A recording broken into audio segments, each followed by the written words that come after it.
নমস্কাৰ বন্ধুসকল, আজি মই আছো অসমৰ এজন বিশিষ্ট বিহুৱা পাৰ্থপ্ৰতিম নেওগৰ ঘৰত। পাৰ্থ, কি খবৰ তোমাৰ? মই ভালেই, ভাল তোমাৰ? ভাল ভাল, বহুত ভাল। হয়, আমাৰ ৰাইজক তুমি নিজৰ মুখেৰে পৰিচয়টো দাঙি ধৰা। হয় হয়, নমস্কাৰ। মোৰ নাম শ্ৰী পাৰ্থপ্ৰতিম নেওগ। মোৰ ঘৰ যোৰহাট, তৰাজান সোণাৰী গাঁও। আৰু মোৰ লগত এজন আছে বিশিষ্ট ঢুলীয়া ঋতু বৰুৱা। নমস্কাৰ। তেওঁ যোৰহাটৰে হয়। পাৰ্থ, তুমি এইখিনি বস্তু কিমান দিনৰ পৰা বনাবলৈ আৰম্ভ কৰিছা? হয়, মই বাদ্যখিনি প্ৰায় 5 বছৰেই হ'ল বনাই আছোঁ। বিহুৰ লগত জড়িত প্ৰত্যেকবিধ বাদ্যই মই নিৰ্মাণ কৰিছোঁ আৰু অলপ ব্যতিক্ৰমী কৰিবৰ বাবে চেষ্টা কৰিছোঁ। যিহেতু এতিয়া আমাৰ বিহুখিনি লাহে লাহে মানে যুৱচামে আদৰিবলৈ আৰম্ভ কৰিছে। সেই হেতুকে আমি মই যিহেতু নৱপ্ৰজন্মৰ ভিতৰতে পৰোঁ, সেয়েহে মই অলপ মানে বাদ্যযন্ত্ৰখিনি অলপ বেলেগ ধৰণৰ সুকীয়াভাৱে মানে আপোনালোকে দেখিছে, মই তোমাক দেখাই দিব বিচাৰিছোঁ। এইটো টকাটো, এই টকাটোৱে মানে বেলেগে অলপ চিম্পুলকৈ ৰাখিছিলে, কোনো ধৰণৰ ইয়াত ডিজাইন নাছিলে। মই অলপ মানে এনেকুৱা মানে ফুল তেনেকৈ ডিজাইনবোৰ দিছোঁ, যাতে নৱপ্ৰজন্মই আদৰি লয়, লগতে অকণমান আকৰ্ষিতও হয় আৰু এই বিহু বাদ্যসমূহ যাতে বিশ্ব দৰবাৰত আমাৰ জিলিকি উঠে সেই তাৰে চেষ্টা কৰিছোঁ। তেন্তে আহক আমি পাৰ্থই বনোৱা বস্তুসমূহ এবাৰ চাই লওঁ।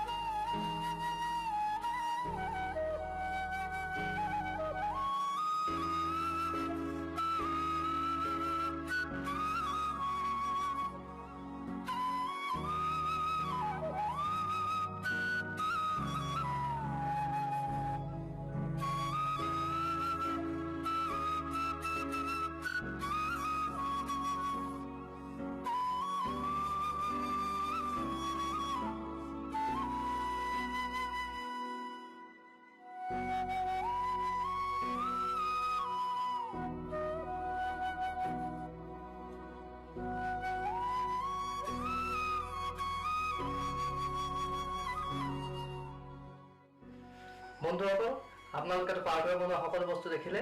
তেন্তে ইয়াত কিন্তু মই বহুত বেলেগ বস্তু দেখিলোঁ। এটা কি দেখিলোঁ গম পায়নে? এটা বটল পেপাৰ। এইটো হ'ল বটল পেপাৰ। এতিয়া পাৰ্থ, এই বটল পেপাৰটো যে তুমি বনালা, সেইটো কিয় বনালা? বটল পেপাৰটো বনালোঁ মানে এই বটল পেপাৰটো হৈছে একেবাৰে মানে কম খৰচী।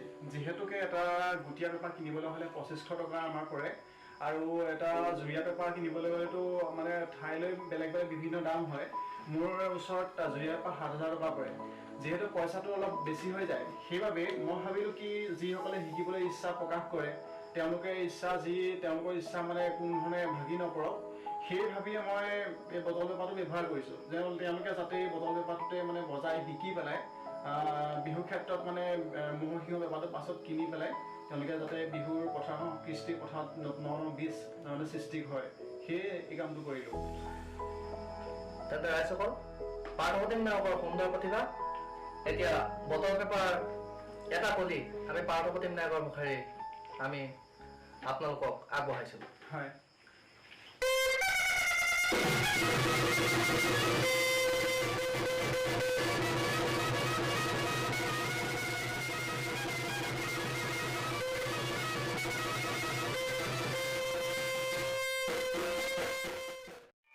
পেপাৰ মাত শুনিলে সঁচাকৈ বিহু মাৰিব লাগে, কিন্তু এইবিধ যোনবিধ পেপাৰ, এইবিধ বিহুত বজাব নোৱাৰি। আপোনালোকে ঘৰতে শিকিবলৈ এইবিধ পেপাৰ বনাই পেলাই আপোনালোকে ঘৰত শিকিব পাৰে। আৰু পাৰ্থৰ ওচৰত বহুত পেপাৰ আছে। এইটো হ'ল আপোনাৰ ছাগলী শিঙৰ পেপাৰ। ছাগলী শিঙৰ পেপাৰ আমি পাৰ্থৰ পৰা অকণমান শুনিম।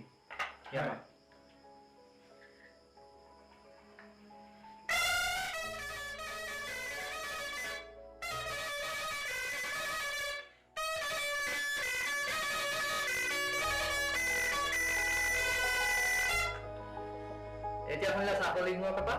এতিয়া আমি শুনিম পাৰ্থৰ পৰা বাঁহৰ পেপাৰ।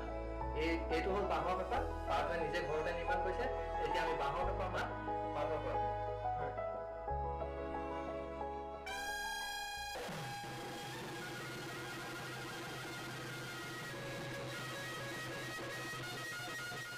আমি বাঁহৰ পেপাৰ শুনিলোঁ। পাৰ্থই বহুতো নতুন নতুন বস্তু বনাইছে। বাঁহী বনাইছে নিজে ঘৰতে, কিন্তু দুৰ্ভাগ্যবশতঃ এইবাৰ সমগ্ৰ বিশ্বত যি কৰোণা মহামাৰী দেখা দিলে, সেইকাৰণে পাৰ্থৰ এইসমূহ বস্তু বিক্ৰী কৰিব পৰা নহ'ল, ঘৰতে আছে। যদি আপোনালোকক দৰকাৰ হয় তেনেহ'লে মই নাম্বাৰ দিম, আপোনালোকে কণ্টেক্ট কৰিব, পাৰ্থৰ পৰা সংগ্ৰহ কৰিব পাৰিব।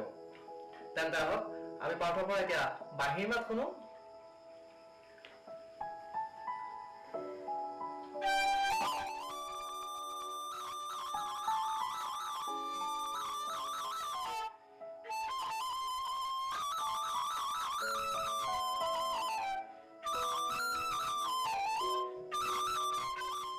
থাকিলে ঘৰলৈ যাবলৈ মন নাযায়, সেইটো কাৰণে পাৰ্থৰ ঘৰলৈ মই আহিয়ে থাকোঁ। আৰু পাৰ্থই বহুতো নতুন নতুন বস্তু বনাইছে, সুতুলি বনাইছে, কাপোৰ এখনে, গগনা, বাঁহী। এতিয়া পাৰ্থই তেওঁৰ যোনযোৰ বেপাৰ, সেইযোৰ বেপাৰত মোক এটা কলি শুনাব। তেন্তে হওক আপোনালোকেও সেই কলিটো উপভোগ কৰক।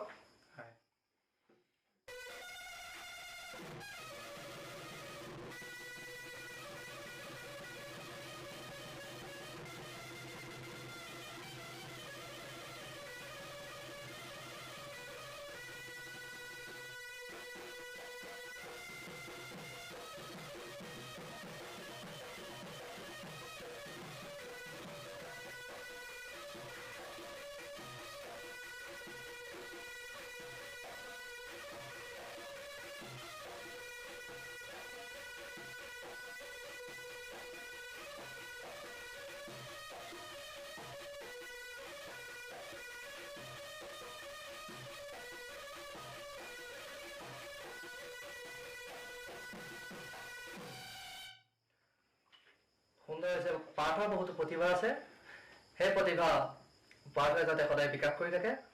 তেন্তে বন্ধুসকল, আপোনালোকে পেপাৰ মাত শুনিলে। পাৰ্থ, তুমি এতিয়া কি কি বস্তু পাইছা? মই বৰ্তমান বিহুৰ লগত জড়িত যিমানখিনি বাদ্য আছে, ঢোল বাদ দি বাকী প্ৰত্যেকবিধ বাদ্য মই বনাবলৈ চেষ্টা কৰিছোঁ। আপোনালোকক দেখালোৱেই, মই এইটো বটল পেপাৰ নিজে নিৰ্মাণ কৰিলোঁ। এইটো যিসকলে ইচ্ছা প্ৰকাশ কৰে, যিসকল মানে পইচাৰ অভাৱ হয়, তেওঁলোকৰ বাবে এই বটল পেপাৰটো বনালোঁ।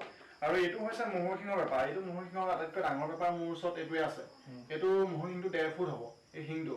এইটো এটা মই নিৰ্মাণ কৰি উলিয়ালোঁ। আৰু বজাইটো দেখালোৱেই সকলো। এইটো হ'ল বাঁহৰ পেপাৰ। অলপ বিভিন্ন ধৰণৰ বেলেগ ধৰণৰ ডিজাইন দি পেলাই মই বাঁহৰ পেপাৰটো নিৰ্মাণ কৰিছোঁ। তাৰপিছত ছাগলী শিঙৰ পেপাৰ দেখালোঁ, মহৰ শিঙৰ পেপাৰ দেখালোঁ। এইটো হ'ল টকা, আৰু এইখন হ'ল নাচনীসকলৰ বাবে কাকৈ ফণি, লগতে গগনা বনাইছোঁ। আৰু বিভিন্ন ধৰণৰ বাঁহীৰ পৰা বিভিন্ন ধৰণৰ বাঁহী মানে স্কেল লৈ বাঁহীখিনি বনাইছোঁ। ঢোলৰ মাৰি, নেগেৰা মাৰি সকলোবোৰ বাদ্য মই নিৰ্মাণ কৰি গৈ আছোঁ। সকলো বস্তু দেখিলে, তেন্তে আহক আমি ঋতুবোৰৰ লগত অকণমান কথা পাতোঁ। ঋতু, এইবাৰতো বিহুটো একেবাৰে বন্ধ। তুমি এতিয়া কেনেদৰে ঘৰত মানে বুলি বিহু ভাল পাওঁ কাৰণে তেনেকৈ পাৰ্থদাৰ ঘৰলৈকে আহি অকণমান ঢোল চৰ্চা কৰোঁ, তেনেকৈ আৰু বুলি বিহুটো নহ'লেই। বিহু এনে তুমি কিমান দিনৰ পৰা কৰি আছা? বিহু মই সৰুৰ পৰাই ঢোল বজাওঁ, বিহুৰ লগত মানে বিহু ভাল পাওঁ কাৰণে সৰুৰ পৰাই ঢোল বজাওঁ, এইবিলিটো নহ'লেই। এইখিনিতে মই কওঁ, মোৰ লগত আজি উপস্থিত আছে ঋতু বৰুৱা। ঋতু বৰুৱা হৈছে বহুত ভাল ঢোল বজায়। এইবাৰ যিহেতুকে লকডাউনৰ প্ৰভাৱত আমি বিহু প্ৰদৰ্শন কৰিব নোৱাৰিলোঁ। আৰু মানে কি হয়, আমাৰ বিহুৱা শিল্পীসকল যিহেতু আমি কোনো ধৰণৰ জীৱিকাৰ পথ আমাৰ এই বিহু কণেই থাকে। বছৰেকৰ বিহুত আমি সকলোৱে বাট চাই ৰৈ থাকোঁ। আৰু এইবাৰ বিহু নাপালোঁ। সকলোৰে আমাৰ মন যিহেতু দুখিত, তথাপিও জীৱনটো থাকিলেহে আমি বিহু আকৌ পুনৰবাৰ মাৰিব পাৰিম। সেয়ে সি আমাৰ ঘৰলৈ আহে, আৰু সি আমাৰ ঘৰলৈ আহি আমি এনেদৰে অলপ বিহু কৃষ্টি পথাৰখনত কিবা কিবি সৃষ্টি কৰিব পাৰোঁ নেকি, তাৰে চেষ্টা চলাই আছোঁ। আৰু ভাল ঢোল বজায়। আজিতো অনুষ্ঠানটো মই ভাবোঁ তোমাৰ যদি অনুৰোধ থাকে, এচাপৰ ইয়াৰ ঢোলৰ মাত ৰাইজে শুনিবলৈ পালে ভাল পাব। হয়, ঠিক আছে। তেন্তে আহক আমি এতিয়া ঋতু বৰুৱাৰ হাতৰ যাদু, ঋতু বৰুৱাৰ হাতৰ যাদু আমি আপোনালোকলৈ আগবঢ়াইছোঁ।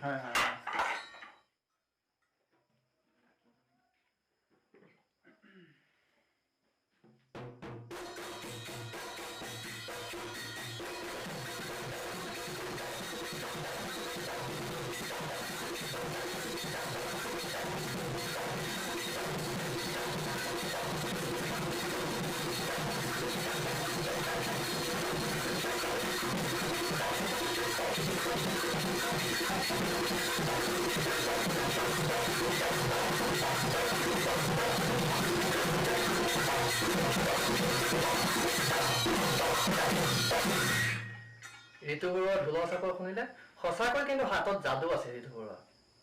হয় দৰ্শকসকল, মইতো কিমানখিনি বাদ্যযন্ত্ৰ নিৰ্মাণ কৰোঁ আপোনালোকক দেখালোৱেই, আৰু লগতে ঋতুৱেও ঢোল এচাপৰ বজাই আপোনালোকক শুনালেই। কিন্তু আমাৰ যিজনে এংকৰ আজি এংকৰ হিচাপে আছে, মানে ইণ্টাৰভিউটো যিজনে লৈ আছে, ই মানে ঘপককৈ আহিলে। ই হ'ল চাংকি মানে ই মোৰ ভাল বন্ধু হয়। ই আজি মই কাম কৰি থকা অৱস্থাতে ঘপককৈ আহি গ'ল। আৰু ঋতু আহিছিলে দিনৰ ভাগতে, আমি দুয়োটাই চৰ্চা কৰি আছিলোঁ। আৰু চাংকিৰ বিষয়ে কওঁ, ই নিজেই এজন বিহুৱা, আৰু ই ভাল ঢোল বজায়, ভাল পেঁপা বজায়। কিন্তু দৰ্শকসকলে যদি ইয়াৰ পৰা আজি নুশুনে, চাংকি অকণমান যদি তুমি দৰ্শকসকলক শুনাই দিয়ে, দৰ্শকসকলে ভাল পাব। যদি অকণমান ঢোলৰ চাপৰে হওক, পেঁপা কলিয়ে হওক, এটা হ'লেও তুমি যদি অকণমান শুনাই দিয়ে, দৰ্শকসকলে ভাল পাব, মই হ'ব। ঠিক আছে, মই পেঁপা কলি এটা শুনাইছোঁ আপোনালোকক। হয়।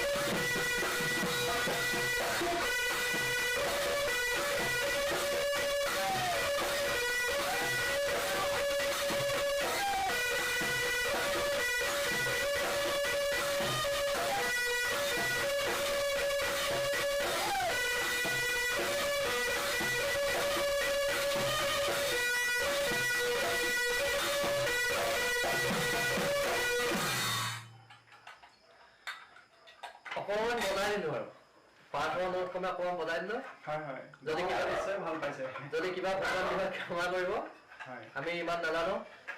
এজন সুন্দৰ প্ৰতিভা বিকাশ কৰা প্ৰতিম নেওগ আছে। যদি ভিডিঅ'টো ভাল পালে তেন্তে লাইক কমেণ্ট শ্বেয়াৰ কৰিব, আৰু যদি মোৰ চেনেলটো ছাবস্ক্ৰাইব কৰা নাই তেন্তে ছাবস্ক্ৰাইব কৰি দিব, আৰু চাইডত থকা বেল আইকনটো টিপি দিব। তেন্তে আহক বন্ধুসকল, এটা পেঁপা কলিৰে আজি আমি অনুষ্ঠান সামৰণি মাৰোঁ। 1 2 3 go